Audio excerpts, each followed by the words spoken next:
Le podcast de la CPTS Paris 8. Mathilde Bocara, bonjour. Bonjour Dany. Tu es orthophoniste, on a déjà fait 2 podcasts avec toi et on fait un 3e podcast là, parce que c'est trop passionnant de discuter avec toi. Alors là j'aimerais bien qu'on parle maintenant de tout le travail que vous faites avec les gens qui ont eu des problèmes neurologiques, que ce soit post-AVC, des maladies neurodégénératives, mais aussi les troubles cognitifs. Ouais. Est-ce que tu peux nous dire exactement ton champ d'action là ? Oui. Alors, l'orthophonie agit dans le cadre de lésions cérébrales, que ce soit des lésions type AVC, tumeur cérébrale, traumatisme crânien, encéphalite, ou aussi des lésions qui viennent dans le cadre de pathologies neurodégénératives.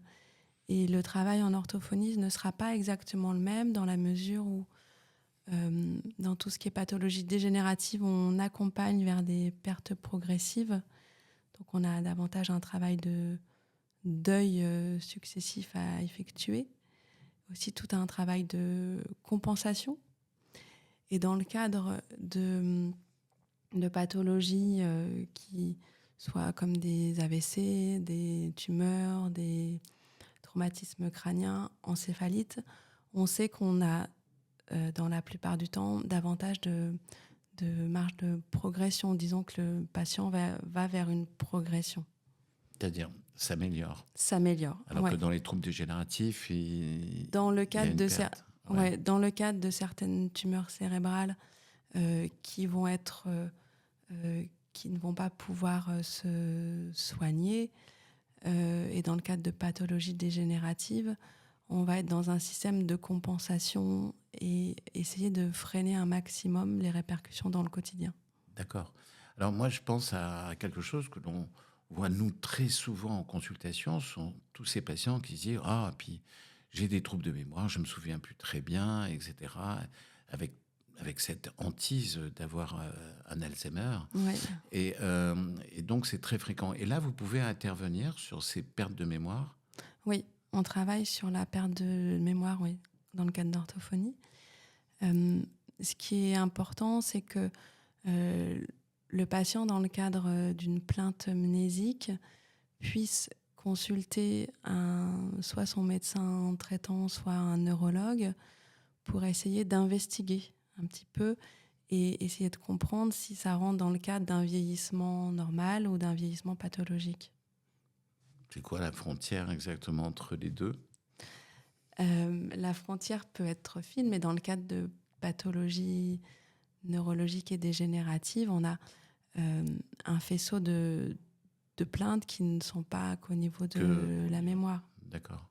Et donc, j'ai oublié mon numéro de carte bleue, c'est pas trop grave, c'est ça ? Ça dépend. Si, il est vrai que moins on utilise ces codes, moins on a une utilisation active, plus il est risqué de ne pas avoir accès facilement à un code ou à un numéro de téléphone. Là où ça rentre dans le cadre de troubles qui sont plus gênants, c'est si ça se répète, si la personne n'est pas en mesure, une fois qu'il y a un oubli, de compenser, c'est-à-dire d'aller chercher l'information et puis de savoir comment réagir face à une situation où il y a un trou, il y a un oubli. Voilà. Comment est-ce que la personne va réagir à sa difficulté ? Après, on s'aperçoit qu'il y a beaucoup de gens, moi le premier, où je me retrouve avec tellement de choses à faire, si j'ai pas tout noté, c'est horrible. Oui. Où je peux avoir, par exemple, 2 rendez-vous à la même heure avec 2 personnes différentes. Oui. Parce qu'il y en a un qui n'a pas été noté. Et tu n'as pas encore le don d'ubiquité. Non, alors. Pas encore ? Non, pas encore. Je ne sais pas si c'est grave. Est-ce que ça te gêne ? Parfois, ça me gêne, oui, parce que je me retrouve avec 2 rendez-vous. J'ai pas encore le don de me diviser en 2. Un des objectifs principaux du travail de suivi en orthophonie, ça va être aussi de pouvoir outiller le patient et que dans son quotidien, il soit de plus en plus autonome et qu'il agisse en fonction de ses difficultés actuelles. C'est-à-dire que toi, par exemple, dans le cadre de difficultés d'organisation et de planification ton agenda. Essayer peut-être de te mettre à jour un peu plus régulièrement, de peut-être essayer d'être proactif. Peut-être que dans un certain cadre, certaines informations été mémorisées tout de suite et enregistrées tout de suite. Et peut-être que dans un cadre où tu es un peu plus actif, tu penses davantage à différentes choses en même temps, mais il va falloir que tu mettes en place plus de stratégies parce que les choses ne se font plus spontanément. En fait, il faut que j'écrive sur l'agenda, quoi. Exactement. Il y a des agendas papier, il y a des agendas numériques, Ouais. et que tu croises les deux surtout. Oui, absolument. Écoute, Mathilde, c'était encore passionnant. Donc, encore une indication à t'adresser les patients. Une dernière question avant de commencer. Oui.